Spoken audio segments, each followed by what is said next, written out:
Selamat mendengarkan podcast ini. Shalom, kebenaran hari ini 13 Juli 2022 bertema Dialog Tiada Henti. Gairah yang paling merusak hidup orang Kristen hari ini adalah materialistis atau materialisme, sehingga mengkondisi orang tidak menjadi satu roh. Jangan berpikir belum ada antikris, apalagi kalau konsep antikris nanti memaksa orang tidak beragama.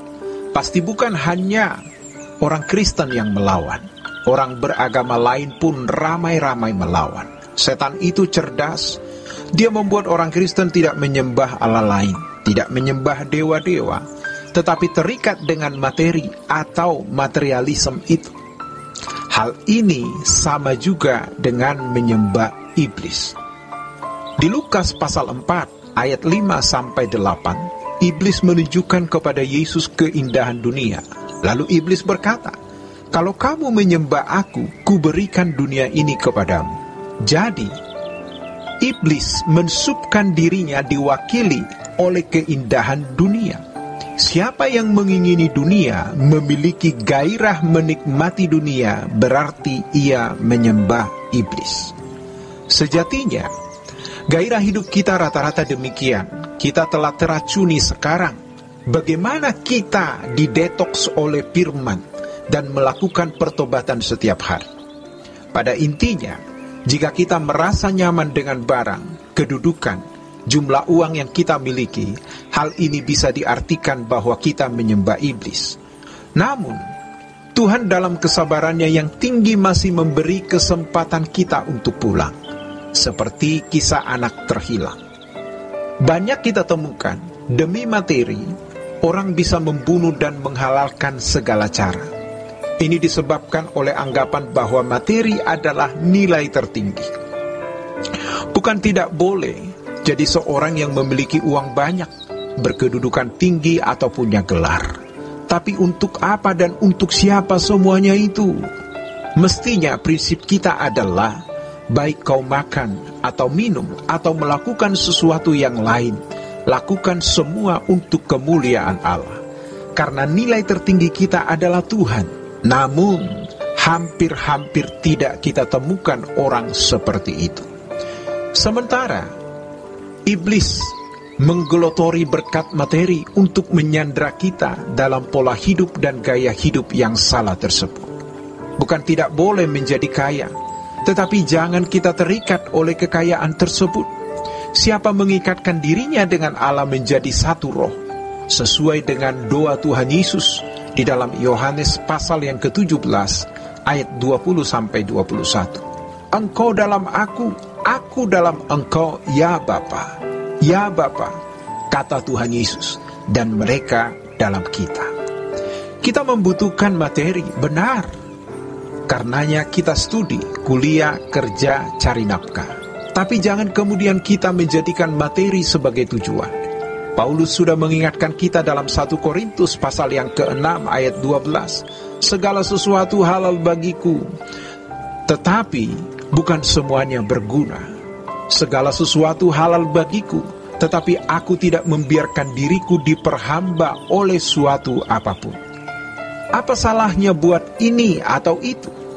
Tidak salah, tapi pertama, apakah itu berguna? Pertimbangkan berguna untuk apa dan untuk siapa. Kedua, apakah kita diperhamba tidak oleh hal tersebut? Ironis, jarang orang sampai taraf berani menjadikan Tuhan sebagai satu-satunya kebahagiaan. Belum sampai, karena tidak berani all out untuk Tuhan. Selain Tuhan tidak kelihatan, kita juga punya cita rasa yang sudah terlanjur salah.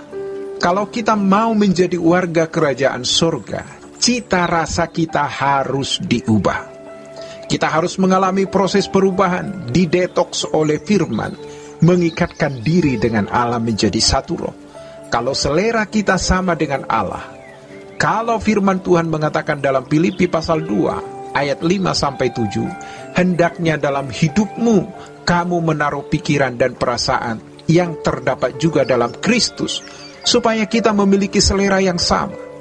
Biar kita tidak cantik di mata dunia, tapi kita harus punya cita rasa rohani. Sebab itu yang membuat Tuhan senang.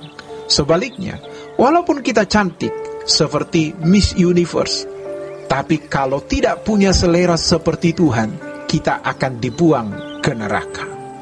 Rata-rata, kita belum memiliki selera Tuhan karena sudah terpapar oleh dunia, sehingga terlanjur menjadi rusak. Mari mulai hari ini kita bertobat, mengikatkan diri dengan Allah. Kita buang semua gairah yang bukan dari Allah. Kalau kita tidak mau bertobat dan menyia-nyiakan kesempatan ini, maka ketika kita nanti melihat keagungan Tuhan, kita akan sangat menyesal. Jangan heran, ada banyak orang memandang ini kebodohan, karena mereka memandang kewajaran hidup sebagai nilai tertinggi. Kita mau mengembalikan kekristenan ke jalur yang benar.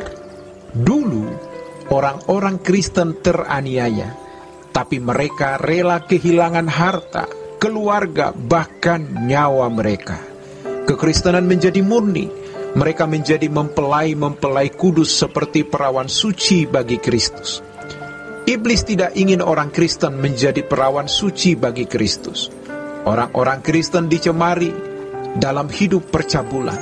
Bukan percabulan seks, melainkan percabulan dengan materi. Alkitab mengatakan bahwa tubuh kita adalah bait Roh Kudus di dalam 1 Korintus pasal yang ke-6 ayat 19-20. Maka pasti ada ruang Maha Kudus di dalamnya. Kita harus melihat ini sebagai kesempatan yang luar biasa, yaitu ketika kita menjadi bait Allah dan ada ruang Maha Kudus di batin kita yang terdalam. Jika kita menyediakan diri kita, di mana di dalamnya ada ruang Maha Kudus, maka ada dialog, tiada henti antara kita dengan Tuhan.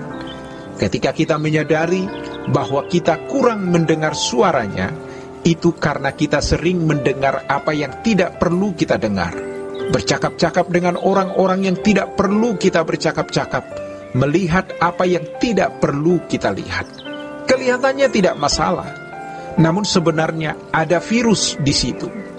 Filsafat dunia yang materialistis telah masuk dalam pikiran kita. Kalau kita teguk, maka kita menjadi terpapar.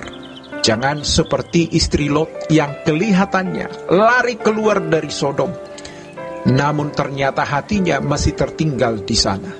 Kelihatannya ke gereja jadi orang Kristen, jadi aktivis, atau bahkan jadi pendeta, tapi hati masih tertinggal. Kita bangun ruang Maha Kudus Allah di dalam hati kita. Kita bertobat dari dosa, materialisme yang membelenggu kita. Demikianlah kebenaran hari ini. Tuhan memberkati. Sola Gracia.